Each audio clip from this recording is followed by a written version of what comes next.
For us, it's a daily thing. It's every day, right? This is Mammoth Daily We're going to take you inside the locker room with Mike Folta. We want this show to be about the fans, and we want this show to be driven by our Utah Mammoth community. And Adrian Denny. Fans can submit what they want to hear us talk about, what they want to hear Utah weigh in on. It's all going to be here. Here's Mike and AD with you. Utahns, countrymen, lend me your ears. Right here on Mammoth Daily. Happy Friday, everybody. You bet it is. It's always a happy Friday here on Mammoth Daily. Adrian Denny with you as the Mammoth settle for the split. And as I told you on Hockey Night in Utah postgame edition, going into this, if you said we would have had 4 of 8 points, but the fourth game got away like it did on Thursday, where the Hurricanes scored 3 times in the final 2 minutes, I think we probably would have had some questions. It was tough. Andre Tourigny, we'll hear from him coming up in just a minute, but for all that Utah has done good in January of dictating the game, controlling the game, believing in their game, playing every opponent the same, not trying to overcompensate when you play NHL plus teams like Carolina, Florida, Tampa Bay. They had a bad 2 minutes that started with a penalty that was the last thing you wanted to see, last thing Barrett Hayton wanted to do.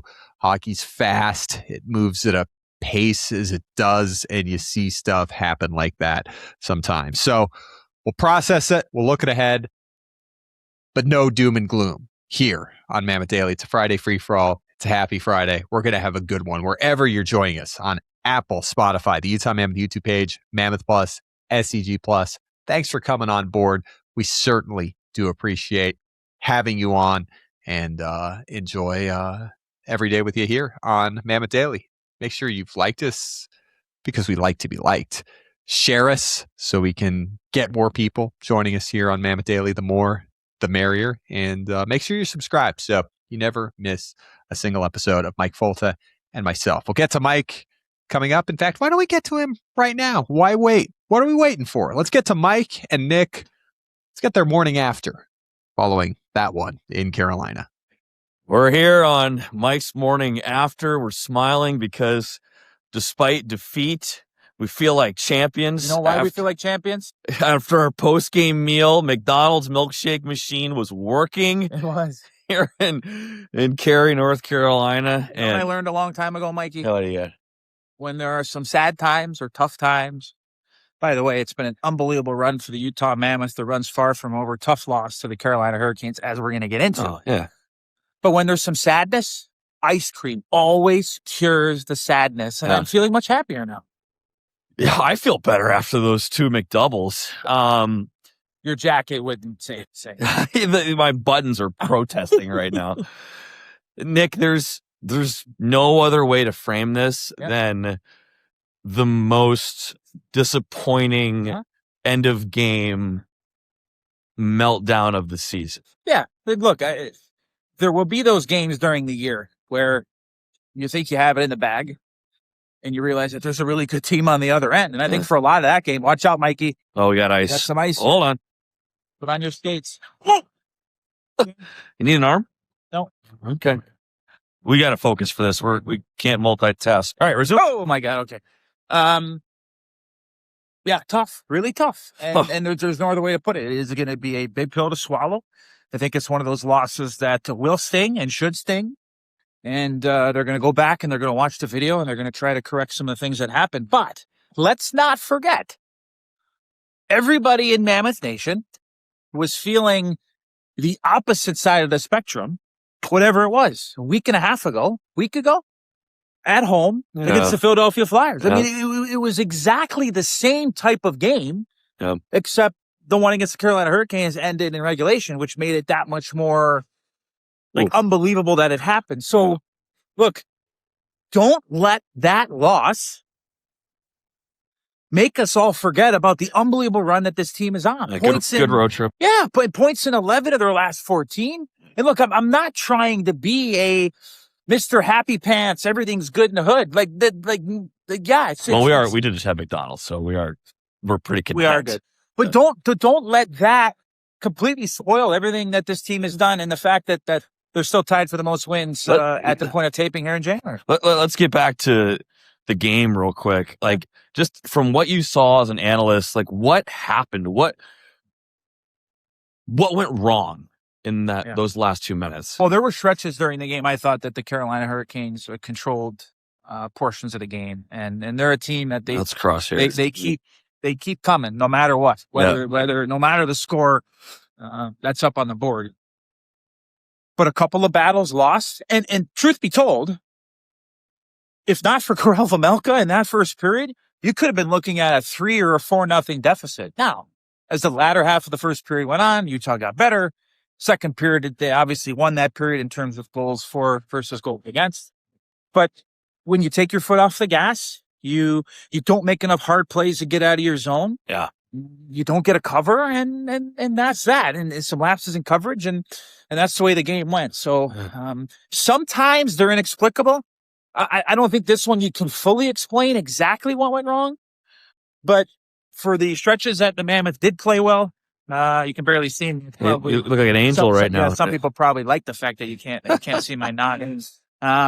So just we could talk about this till we're blue in the face. But this really is one of those proverbial, it happened, flush it, and get back home, because you still got 3 games before the Olympic break. Oh, we're flushing the system with some fast food. My hand is frozen, and so is my esophagus. I just thought, Nick, just to wrap it up, like, sometimes you can't, as a painter is painting something, you have no idea what it's going to look like. And you might be like, hey, this looks like it's going to be great. Or, hey, this looks terrible. Or a sculptor. And then the finished product, here, let's pause here before we get in too tight. But then the finished product looks totally different. Right. If you just showed us the finished product of tonight, what's going on here? Let's just face this way. Yeah, good idea. Yeah, so you can see our faces. If you just showed us the finished product and you said Mammoth lose 5-4 to the Carolina Hurricanes, you would take that and you'd be like, they're a good team. Yeah. And to your point, if this game ends in overtime, it still stings, but at least you get that extra point. Yeah. And this could be one of those games where you look at the end of the season and you left 2 points on the table. Could this be something Could this be something that impacts playoffs as the season goes on in terms of seeding or whatever the case may be? So look, again, bad loss, no question. Defeat from the jaws of victory, whatever phrase you want to use. Yeah.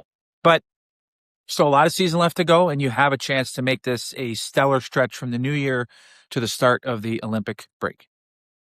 Let's fire it back up on Saturday.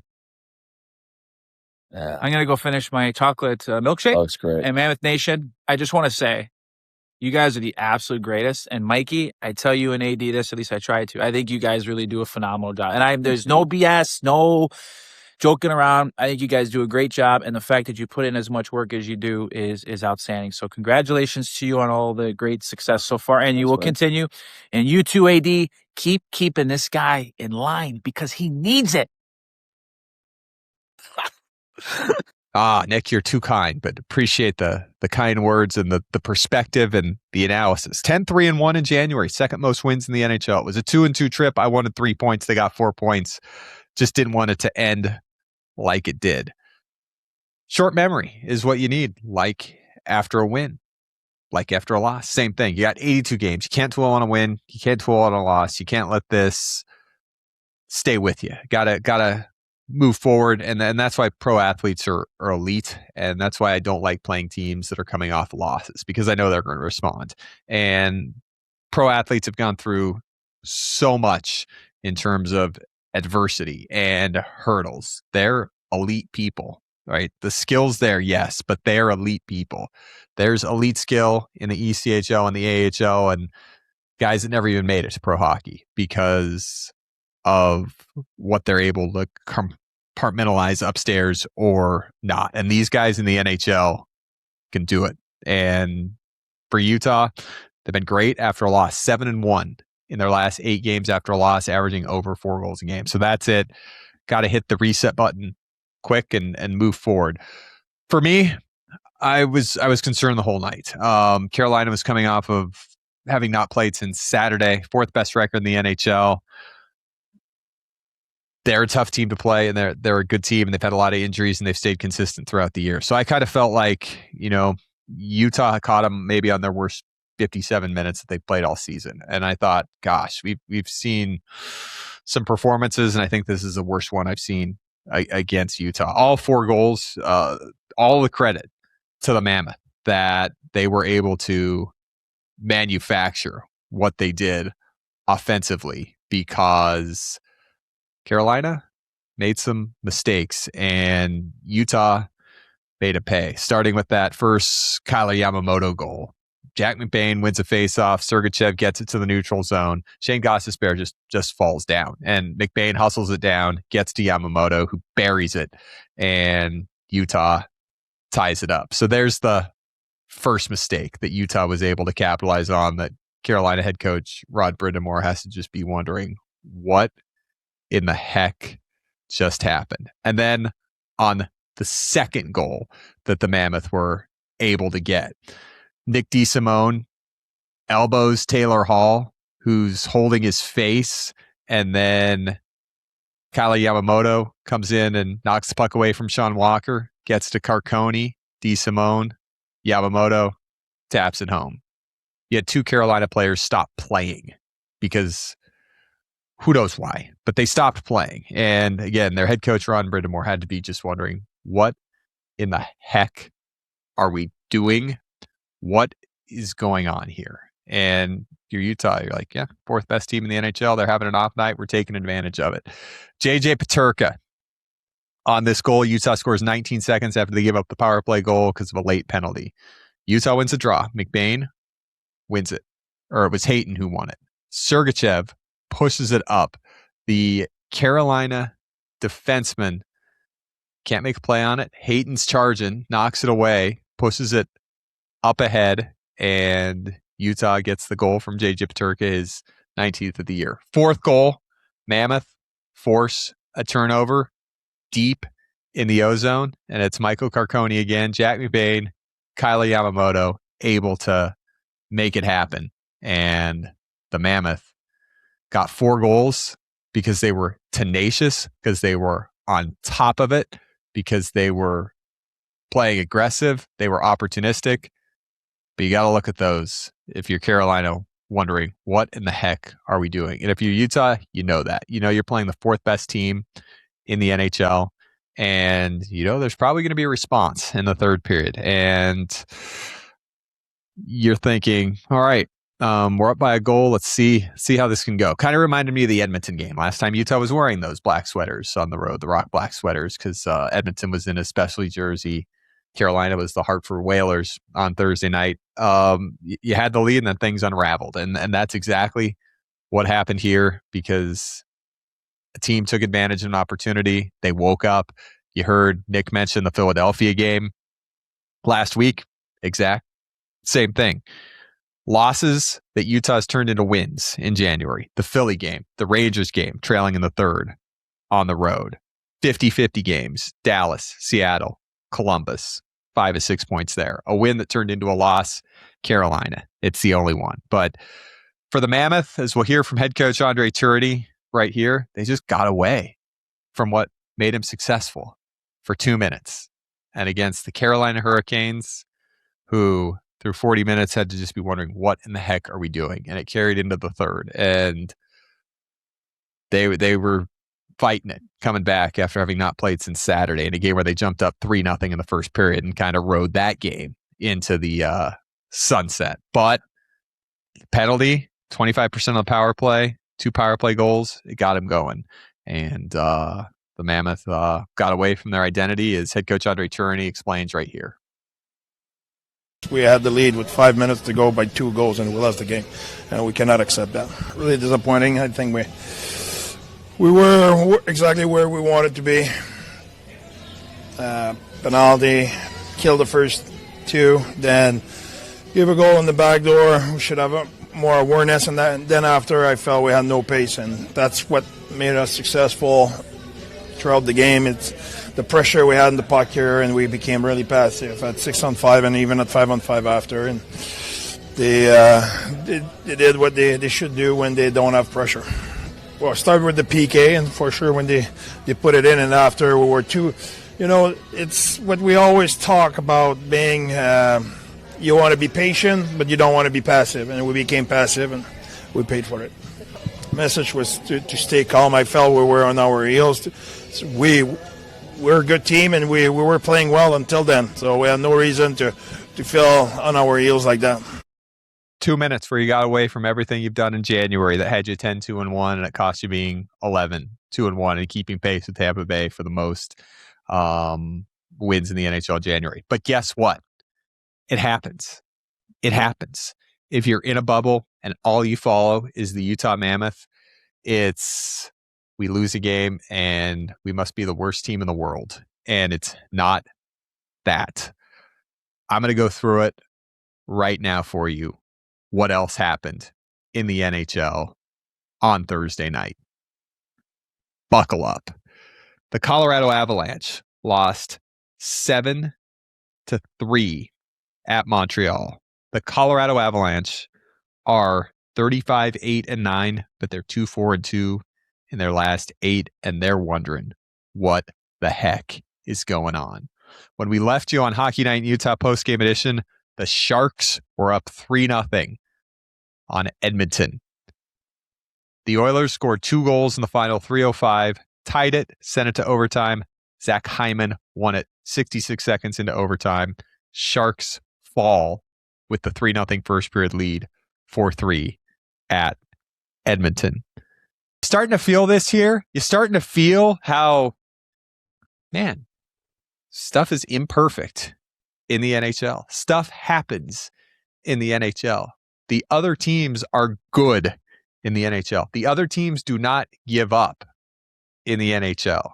And when Utah is dictating the pace, and we talked about it with Dominic Moore on a Hockey Night in Utah pregame edition, Kyle Yamamoto said before the game, when asked, what have you learned from this trip? Like, we can play with anybody. We can beat anybody. And Dom says, yeah, because you finally learned you don't need to play the Colorado Avalanche, the Florida Panthers, the Dallas Stars, the Carolina Hurricanes, the Tampa Bay Lightning, any different than you play any other teams. You play the NHL Plus teams the way you play the NHL teams, and you're going to have success. So that's just how it goes. And one more game for you. St. Louis and Florida. It goes the way of the Blues 5-4 in regulation. Does this sound familiar? They score on the power play with 9 seconds left to go in the third. Break the hearts of Florida 5-4 after the Panthers took a goaltender interference minor. So that's just how crazy things go in the National Hockey League. Let's hear from Captain Clayton Keller and hear what he said after the contest on Thursday night. The captain who we go to first when a game goes sideways from a player standpoint. Let's hear from Kells. We're a good team. We knew they were going to have a push. Yeah, I think, we called the timeout. We said the right things. Bear said, the right things, in the timeout of, just we're good, and we agreed. And, it sucks to lose like that. I felt like we were in control, most of the game. 500 solid. It sucks, we lost tonight. But yeah, a couple more games before the break. So I think that's, like I said, we'll learn from it. Look forward to, those next ones at home. How about Kyler Yamamoto on that road trip? Fills in for Lawson Krause on Saturday in Nashville. Number 1 star of the game. Moves to the 4th line for Monday. Then Dylan Gunther gets hurt. So he moves up to the 3rd line with Carcone and McBain. A 3-point night on Thursday for Kyler Yamamoto. Let's hear what he said after this one.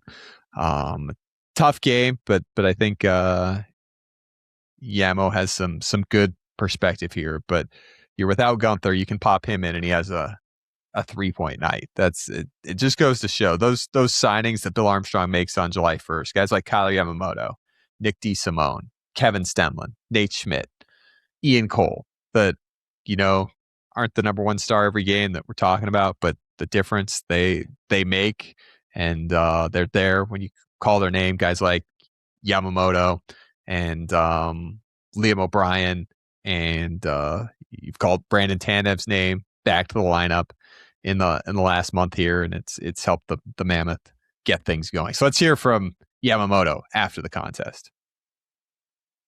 I know we'll bounce back from this. I know that's a fluke for us. I don't think we're going to be giving up 3 goals in the last 4 minutes too many times, if not again. But yeah, I think going forward, just stay positive and keep working. I think a lot of things just unfortunately broke down. Their crowd behind them, they were rocking. And I think we got to be able to calm ourselves down and think right. But I don't really know what happened, to be completely honest. That's a good team over there. Good praise to them too. But yeah, I think there's a few things we could probably sort out. So Kyler Yamamoto after this one, as the Mammoth get ready to take on the Dallas Stars coming up on Saturday night. Couple more scores for you. Vancouver, worst record in the NHL. They beat Anaheim 2-0. So just some more examples of nothing's ever a sure thing in the National Hockey League. And then there's Dallas, who comes to town on Saturday night as they won their 3rd straight game in Vegas on Thursday night, 5-4 in a shootout. It was a contest they led 4-1 in the 3rd period before Mitch Marner tied it with 29 seconds left, capping up a 3-goal third for Vegas. So they went to overtime, went to a shootout, and Dallas has now won 3 straight. But they were 3-7-4 in their last 14 before that. Vegas is now 1-4-2 in their last 7. Before that, they'd won 7 straight. That's the NHL, folks. It'll humble you. And every time you think you have it figured out, always seems to humble you. So that's how we wrap it up. No doom and gloom ever on this Friday free-for-all with us here on Mammoth Daily. As always, we are glad to have you along, and we appreciate you tuning in. If you want to get a question in before the weekend for the Tuesday mailbag, you can leave it in the YouTube comments. You can hit us up on Twitter, on X. I'm at 801 Adrian Denny. Mike's at Mike_Folta. Instagram at 801 Adrian Denny. Mike's at Mikey Folta. You can leave a 5-star rating on Apple and throw a question into the review there. So we'll take your mailbag questions over the weekend.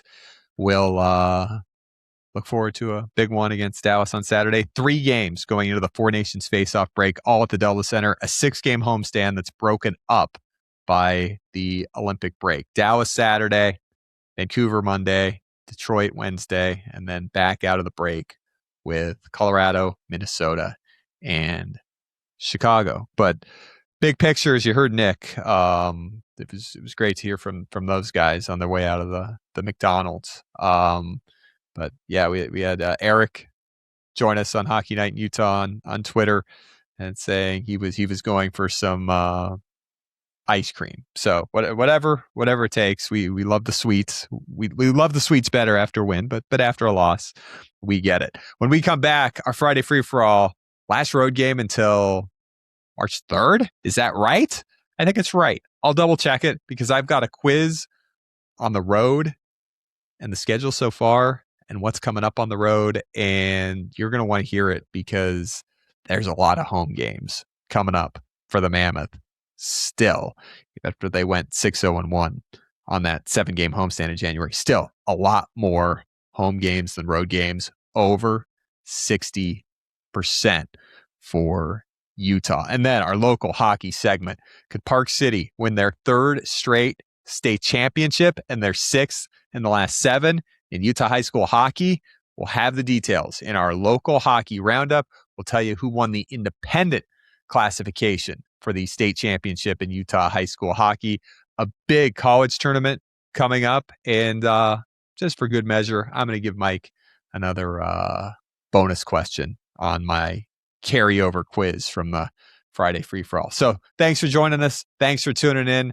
As always, we always have fun. Always try and keep it fun, light, entertaining for your morning commute or whenever you're checking us out. New episodes drop every day, Monday through Friday at 4:45 a.m. So we're ready for your morning commute, if that helps in any way. Back with Friday Free-for-All and Mike next on Mammoth Daily. Brace yourselves. It's about to get wild. Welcome into our Friday Free-for-All here on Mammoth Daily. And AD, I'm not even sure where this one's going. We're talking scheduling. We're talking off of the road for a little bit, Mike.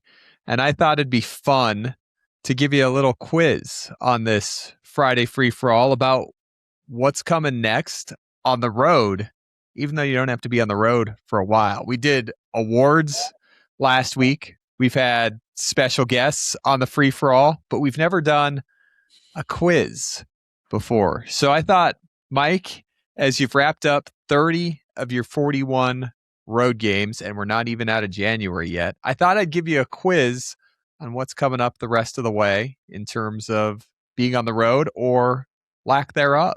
Oh, great. Okay. Is this going to embarrass me?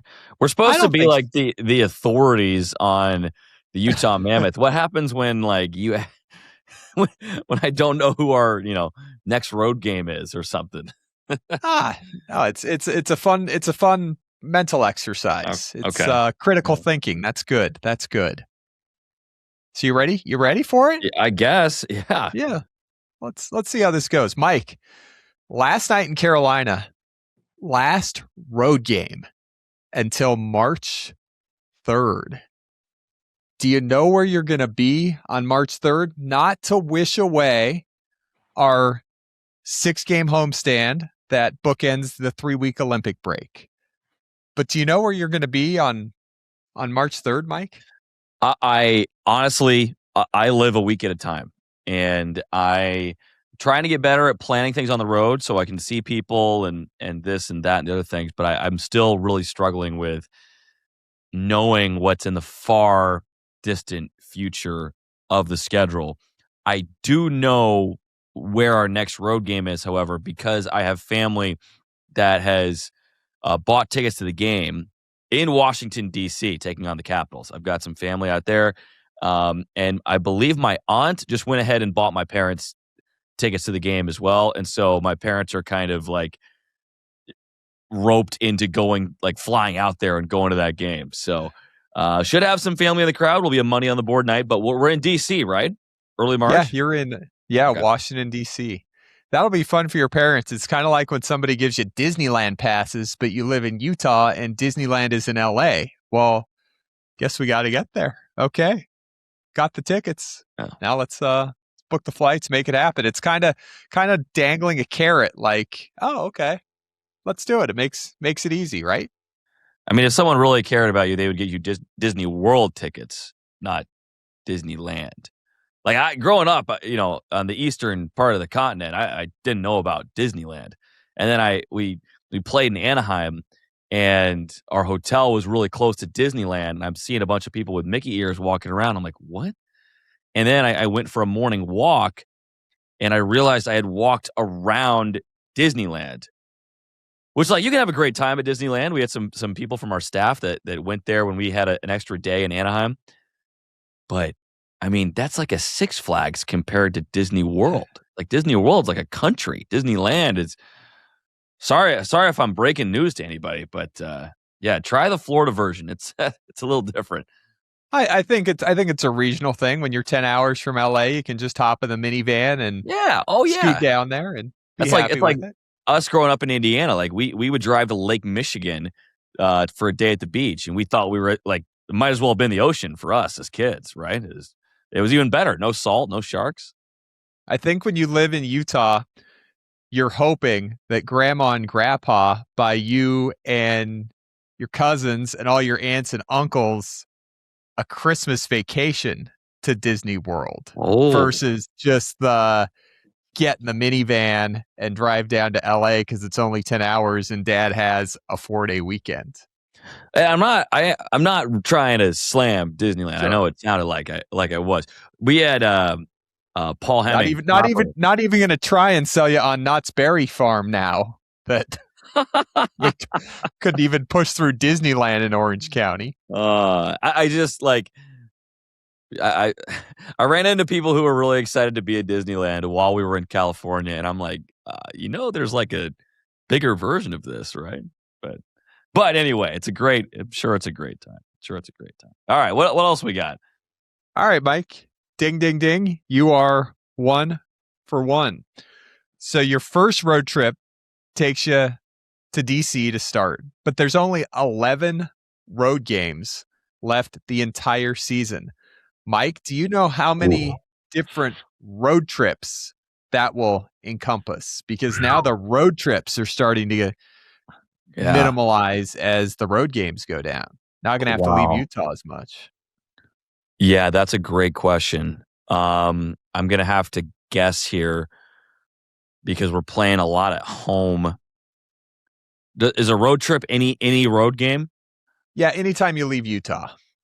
Are there any one-offs? There's the Calgary one at the end of the year. Okay. That's the only one-off. Because I know the first one after the Olympic break is like 3 or 4 games or something like that out east. That's a decent one. Gosh. 11 road games, you say. I'm going to say 3. No, I'm going to say 4. 5 total trips exiting Utah and entering Utah. So that's close. You're on the ball. Okay. It's all right. Next one, Mike. Don't have a back-to-back until March 19th and 20th.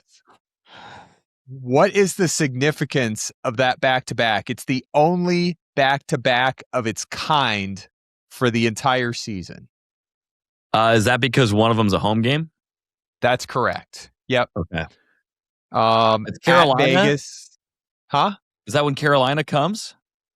No. Okay. Starts at Vegas, come home and play Anaheim. March 19th and 20th. Okay.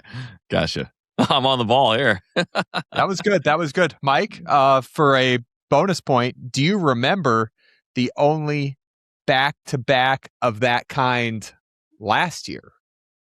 Wow.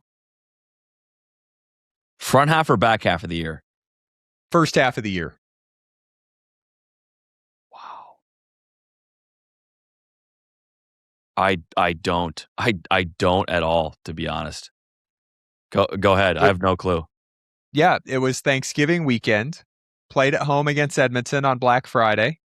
Went to overtime. Went to Vegas the next night and beat him 6-0.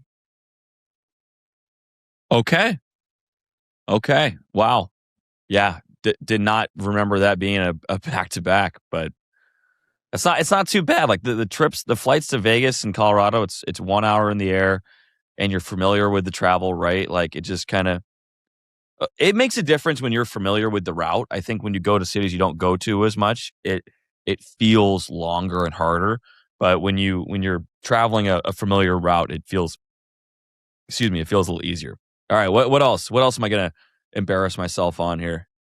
Yeah, Mike, you're doing great. You're doing great. You've missed one question. You were off by 1 so far.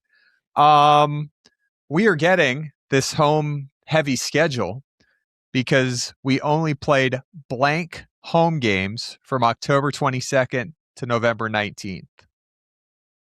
November 19th? Yes. Oh gosh. Okay. Why that cutoff? Because there was a minimal amount of home games during that stretch of about a month. Because there was a lot of road games. So the question of this many home games or road games? Yeah, how many home games did we play between October 22nd and November 19th that were kind of sprinkled in between? This is ridiculous. This is like just random dates on the calendar? Like, come on. 10 road games. 10 road games during that stretch. 3 home games. 3 home games is correct. Oh, all right. Yep. All right. Look at that. Yep. Tampa Bay on the 2nd. Yep. And then home for Buffalo and the Islanders. I would have got Buffalo. I would not have gotten the Islanders in that span. All right. I got that one right. I'll take it. That's our quiz, Mike. 17 of the final 28 games going to be at home, 60.7% starting tomorrow against the Dallas Stars. If there are any students out there and you are not a good test taker, feel free to reach out, because as we have just demonstrated, I am a pretty good test taker or quiz taker when I don't know the answers. We've gone over this before, Adrian, right? There are test taking skills you can use. If you have 4 multiple choice questions, there's usually one that's nowhere close to any of the answers. You can cross that one off. Okay, now you're down to 3. Then there's one that's like pretty close, or it's like in the same neighborhood, but it's not. It's like 2 steps too short of the right answer. Then there's 2 that you basically, have to flip a coin between. It's one or the other. So if you can get your multiple choice questions down to two options, you're going to do much better in your test. Use that thinking, like I just did in our Friday Free-for-All pop quiz. Mike, do you want to guess the last time I used test taking skills like that and I was eliminating 1 or 2 items to whittle down to 2? Is it getting your license back for Utah? Yep. At the at the DMV last January. I had to take the written test, and I did too. I was using my my test taking skills to whittle down. Written test is hard, man. Well, I think I got an 81 on it the first time I took it, and that passed by 1% when I was 16. It was hard. It is a tough written test. Like I was expecting just to walk through it, but there were a couple where it's like, is it 40 or 45 miles an hour? Right? I really can't tell. I agree. I had to do the same thing that test. Like I probably only knew 60% of it. I'm a great driver. I probably only confidently knew 60% of the answers, but I had to use the test taking skills to whittle it down using process of elimination. So what are some other modern adult tests that you have to take? Adult tests. Don't take it. That's a good question. I know our friend Paul Hemming, our TV director, became a U.S. citizen last summer, so he would have had a test. Yeah, good. But what other tests are you taking? There's a lot of doing your taxes is more like an assignment. It's not a test. You send it in, and they might send it back to you. Yeah. Big fan of tests. Give me the tests. I thought you'd like the road trip quiz. It was good. I could have been using another monitor, but I hope our Mammoth Daily listeners will believe me when I say that Scout's honor, there was no cheating here. There was no cheating. This was all off the top. And guess what, Mike? I've got a bonus question for you in our local hockey segment coming up. Okay. That you're going to love it. So let's get to our local hockey segment because we've got high school state champions crowned. Yes. Mike, we've been covering the tournament all month. And on Wednesday night, we crowned 2 champions, affiliated champion and the independent champion. Bring an update on that. And we have Utah's version of the Bean Pot coming up this weekend in college hockey. We'll get to it all coming up right here on Mammoth Daily. This is Mammoth Daily. Wrapping up your Friday show here on our Friday Free-for-All episode of Mammoth Daily. AD championships across the state on the high school hockey level. We should start there in our local hockey roundup. But who are we giving props to this week for winning the granddaddy of them all at the high school level in Utah? Park City did it, Mike. 1 loss all season. They beat East in the rematch, and in the championship, they beat Brighton 7-1. outshot them 43-20. Park City took a 1-0 lead about 9 minutes into the game and led the rest of the way. I got a tweet on Wednesday night from Top 3 Tech on Twitter asking if I was there at the County Ice Center. I couldn't make it. I had another commitment. I was really, really disappointed I couldn't get out to Murray to watch it. But he said, great crowd and go Bengals. And Park City takes the state championship. Brighton, the runner-up. Brighton beat East 4-3 to set up that championship game. Mike, in the state tournament, Park City outscored their opposition 36-4. They beat Farmington 14-1, beat Skyline 5-1, beat East 10-1 in the rematch, and they beat Park City 7-1. Mitchell Berry, Wyatt Nellis, a couple of goals for the Miners on the way to the state championship. Well, congratulations to Miner Nation.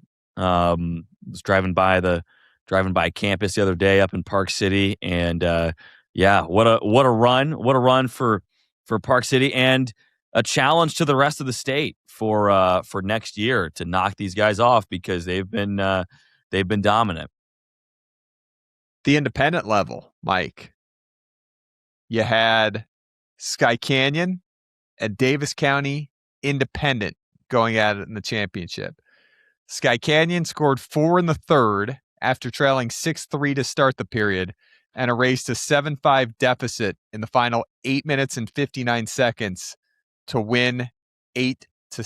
Oh, what a comeback. Wow.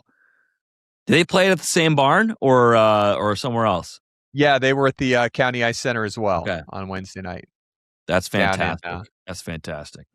Well, okay, congrats to everybody on a really fun season. Heard from a couple different teams throughout this year, a couple different individuals, and great work. High school hockey can be a long season, can be a bit of a slog, but you guys made it through, and congratulations to everybody.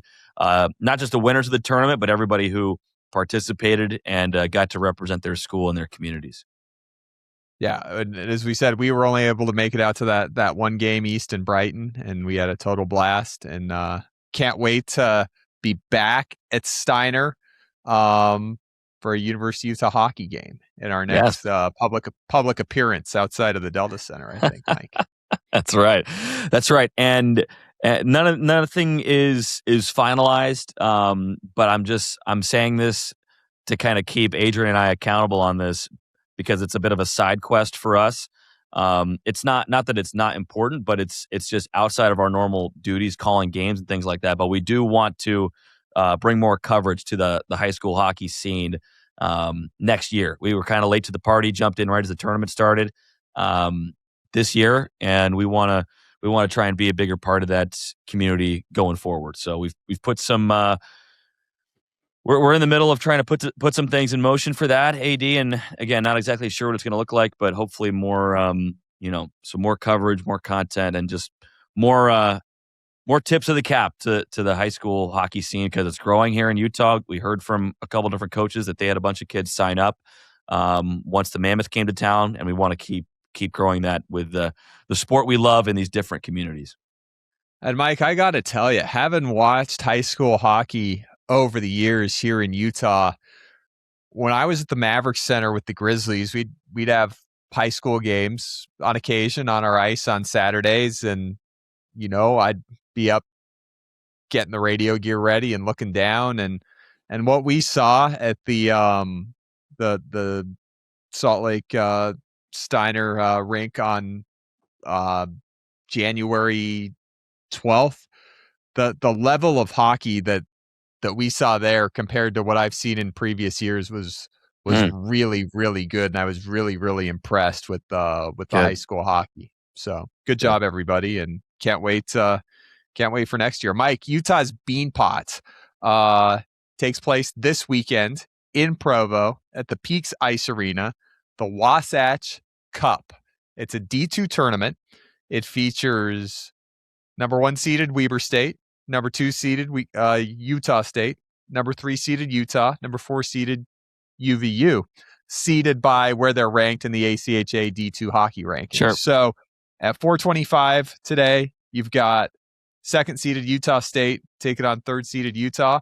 At 725, you got number one seeded Weber State taking on fourth seeded UVU, and the winner will play Saturday, the winner of the other game for the Wasatch Cup. So have fun down in Provo this weekend, everybody. Excellent.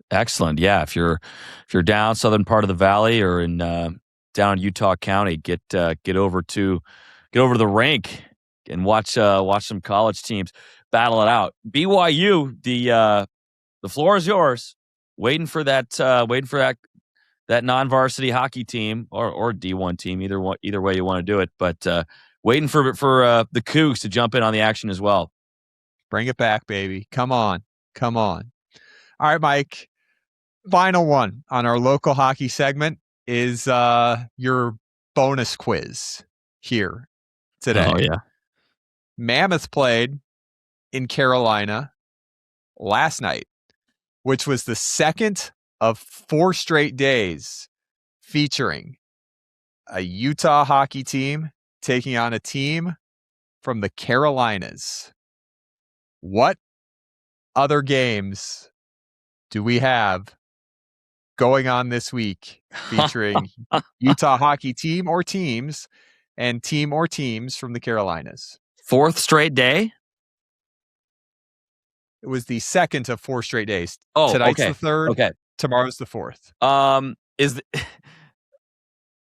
many Utah teams are involved in this? Can I One. Just one? Yep. So I'm assuming that the Utah Grizzlies are in. I'm going to say Charleston to take on the South Carolina Stingrays Wednesday, Friday, Saturday. You're warm. Is it the Greenville Swamp Rabbits? It's the Greenville Swamp Rabbits, Mike, but they are here in Utah. They are taking on the Grizzlies tonight and Saturday at the Maverick Center. They beat them on Wednesday night. So Greenville Swamp Rabbits and Utah Grizzlies, part of 4 straight days of Utah hockey teams playing teams from the Carolinas. Well, now there's the Greensboro Gargoyles. Yes. Right? Yeah. So there's 3 ECHL teams in the Carolinas now. Greensboro, it's North Carolina, I believe. Yep. Yeah, not too far from Raleigh, Mike, because the Hurricanes played there, I believe, the first 2 seasons, or the first season at least. Okay. Yeah. We used to come to this neighborhood, this neighborhood of the country or part of the country a lot. When I was in Atlanta, we would play. Greenville was our closest team, 2 hours away, and it's called the Upstate, northwestern South Carolina, and then across to Charleston. Awesome city. We'd play in North Charleston to play the Stingrays. So there you go. There's your ECHL flavor of the week. How about that, Mike? Fun local hockey segment. Yeah. Fun quiz. Fun Friday free-for-all. We'll be back on Monday with Monday Morning Power Play. Top 5 stories entering the week. We'll look back at tomorrow's game against Dallas. Mike will be back at the Delta Center. Coming up tomorrow, 7 p.m. face-off. Dallas Stars making their second visit in just over 2 weeks, coming from Vegas. So that'll be the first game back for the Mammoth at home.